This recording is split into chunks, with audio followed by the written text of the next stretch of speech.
Hello, everyone.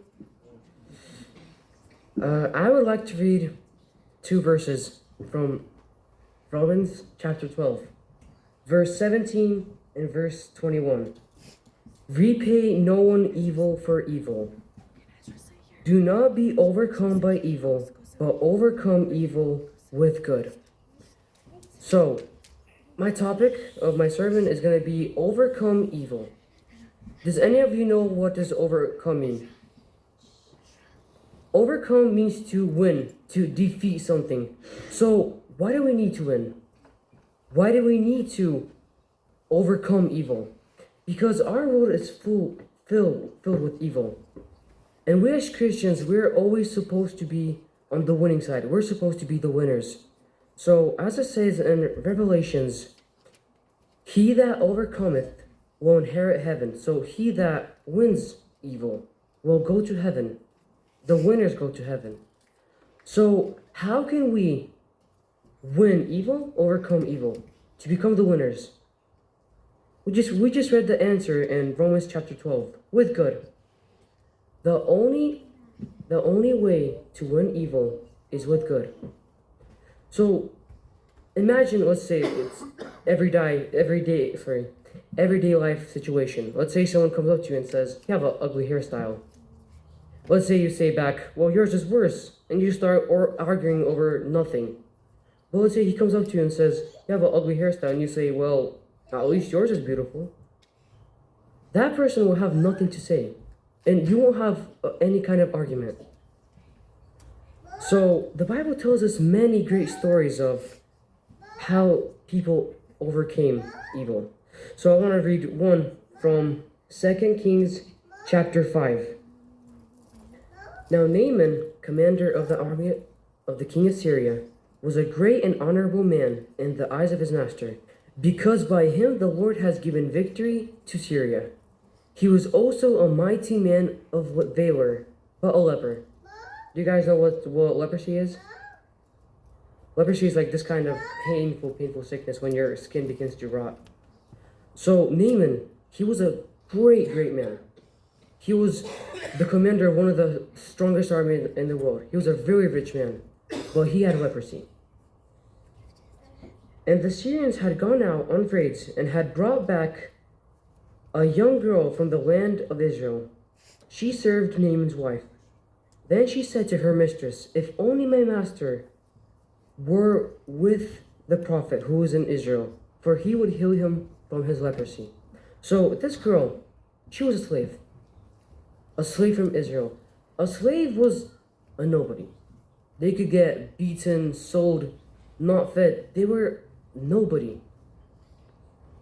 And so she told Naaman's wife, if only he could go to Israel, the prophet would heal him. Now guys, imagine you were taken far away from home, from your parents, to become a slave. A nobody.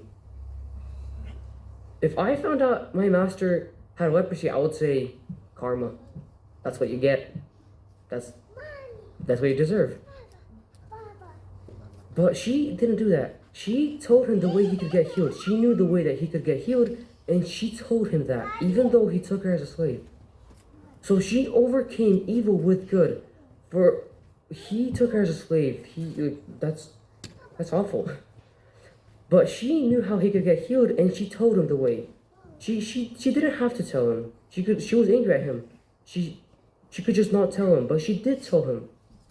Now that's one story of how good overcame evil. So I want to tell you one story. Happened in Russia. There was this little boy from a big family.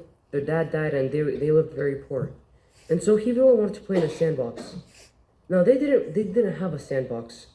And his mom didn't have money to buy a sandbox. So he went to all his friends and asked, "Guys, can I play your sandbox?" But when they realized that he was so poor, they're like, "Oh man, no you can't. Loser, get out of here. You didn't have money to buy a sandbox." So none of his friends let him to play in their sandbox. So he went home with his mom, he prayed, and his mom decided to call the company where his dad worked. So she calls the company, she asks, "Can you please deliver us just a little bit of sand so that my children can play in the sandbox?" The company's boss says, "Yeah, no problem. We'll deliver some in the evening." So in the evening, a whole dump truck of sand comes. Now the whole neighborhood kids, they all gathered. They're like, wow, that's nothing like our sandpile right there, man. Look, they just stand there like so jealous, and they're like, oh wait, he's gonna start making fun of us now, for sure. But that little boy, he stands there and says, come on everyone, let's play. So he could say so much things to them. Like, they all made fun of him. They all said bad things to him. He could say, who's over now? He could say a lot of things. But he called everyone to play, even though they didn't let him. That's one more great example of how you can overcome evil with good. So I want to tell one more story. So, a Christian boy, who was a smart guy, he was in school one day, and his classmate, a guy that was stronger than him, he says, hey, give me your notebook real quick. I'll copy your answers.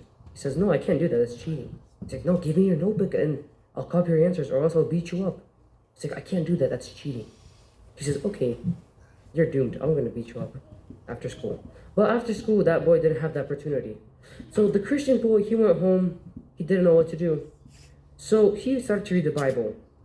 And he came upon a verse in Romans chapter 12, verse 20. Therefore, if your enemy is hungry, feed him. If he is thirsty, give him a drink. For in doing so, you will heap coals of fire on his head. So if your enemy is hungry, feed him. If he's thirsty, give him a drink. If he's in need, you have to help him. In general, if he's in need, if he needs help, you should help him. So he goes to school the next day. And while he was walking to school, he sees that boy. He was waiting for him. He says, are you ready to get beat up? But the Christian boy says, do you want a sandwich? He says, what? He said, do you want a sandwich? My mom made some really good sandwiches with meat. He's like, well, sure. So he gave that boy a sandwich, he took one for himself. They're just walking and talking, and he somehow invited him to church. And the boy did come. And in a few months, he repented, and they became the best friends. And that's a great example how he overcame evil with good. But let's imagine if he actually fought that guy. Like, how bad would that be for him as a Christian to fight another guy? And they would still be enemies. But he did as the Bible told him to do. And now they're best friends. So, I just want us to remember, like, let's say your brother or sister or cousin or a friend from church does something bad to you. You can do something bad to them also. And that's going to start a fight or an argument. And that's just going to make things worse. But if you overcome evil with good, if you do something good to them, instead of doing bad, you'll just be friends instead of fighting or arguing. So I really want all of us to remember to always overcome evil with good. And in that way, we will never have any fights or arguments. So let's all pray to always overcome evil with good. Amen.